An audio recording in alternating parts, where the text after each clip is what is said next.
A aflição hoje para mim tem vindo dessas três direções.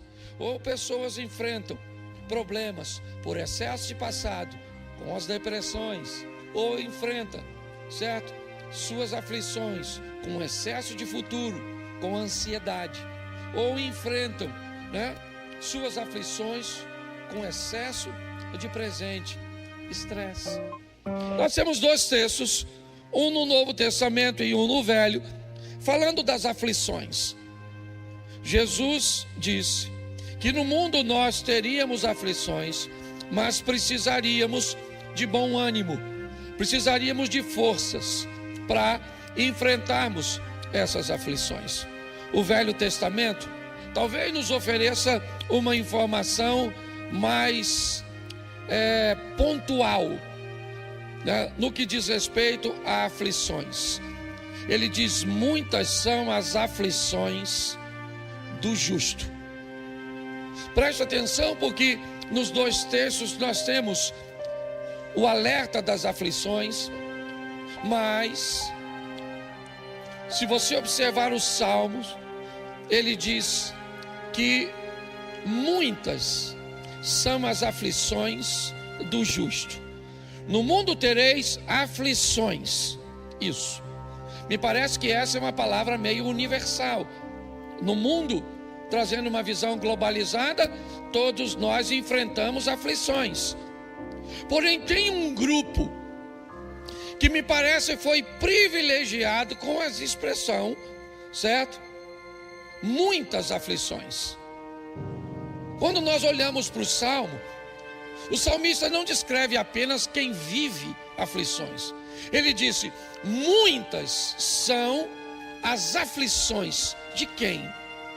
Quem é a classe que vai ter que enfrentar mais aflições do que os outros?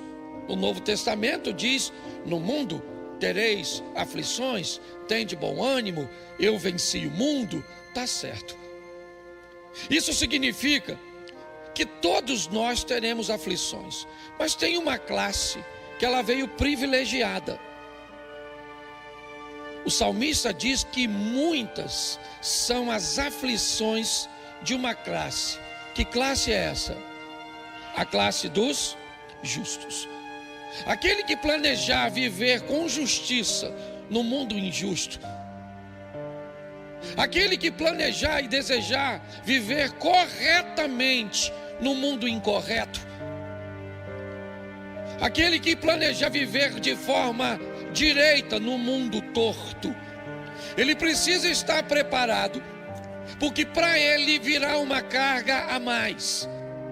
Aquele que planeja negociar num ambiente justo, ganhar dinheiro de forma justa, namorar de forma justa, se casar de forma justa, aquele que desejar viver utilizando a justiça como parâmetro de vida, para esse tem uma dose maior de aflição.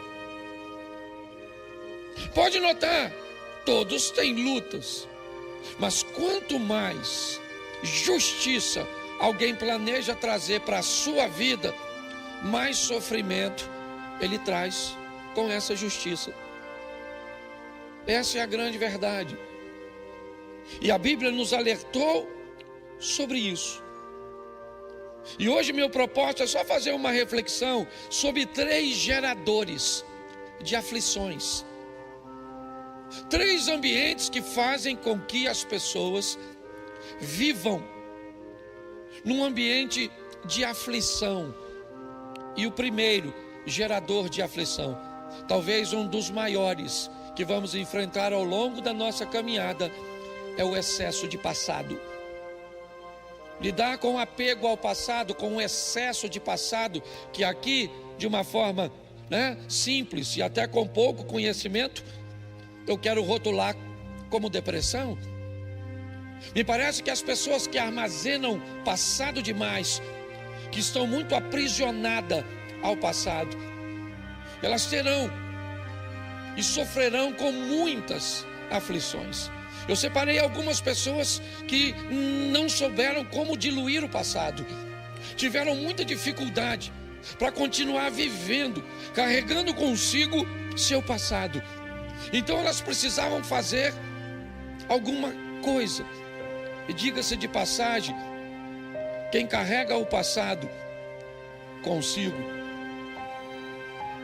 pode ter muita dificuldade para lidar com as adversidades.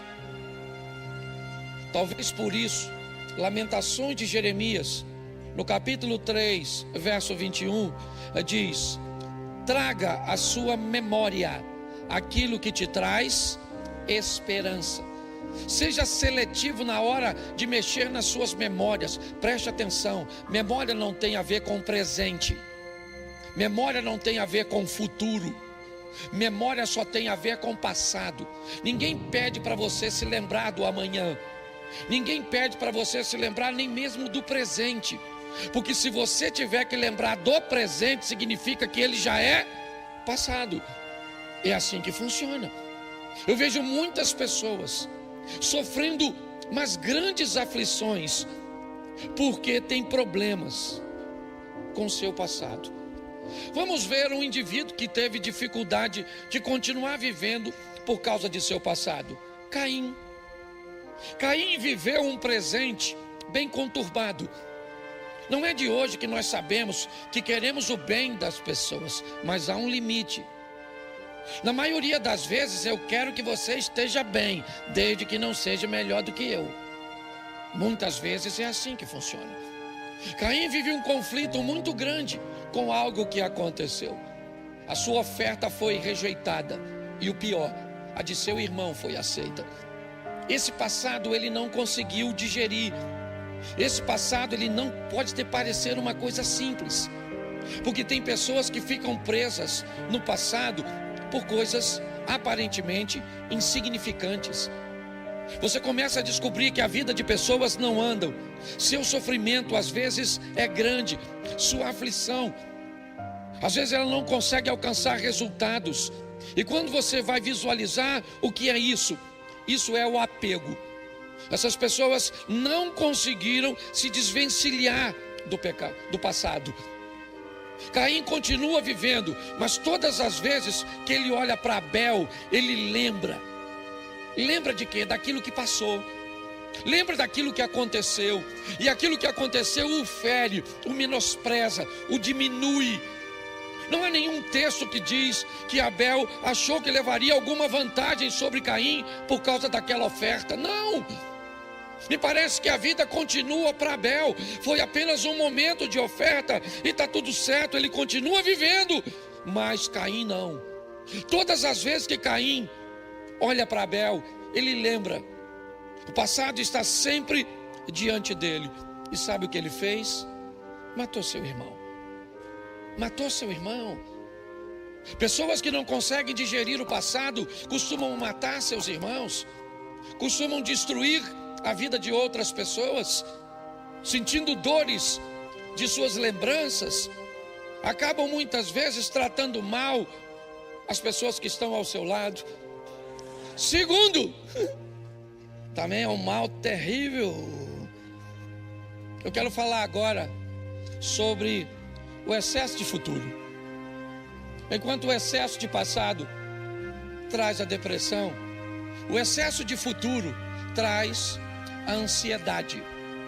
Muitas pessoas são paralisadas porque tentam e acham que são capazes de controlar o futuro. Elas querem ter o controle do futuro. A sensação de insegurança que elas têm é forte demais. Então elas acabam queimando etapa, acelerando o processo, se perdendo na escolha. É assim que funciona. Eu encontro pessoas que não conseguem encontrar uma nova pessoa para se relacionar, porque está presa aos traumas do relacionamento anterior. Então ela se prendeu tanto à dor do passado que não consegue achar uma pessoa. Mas eu sei que existem pessoas tão ansiosas que são capazes de escolher alguém precipitadamente. É assim que funciona. com excesso. Sabe, aquela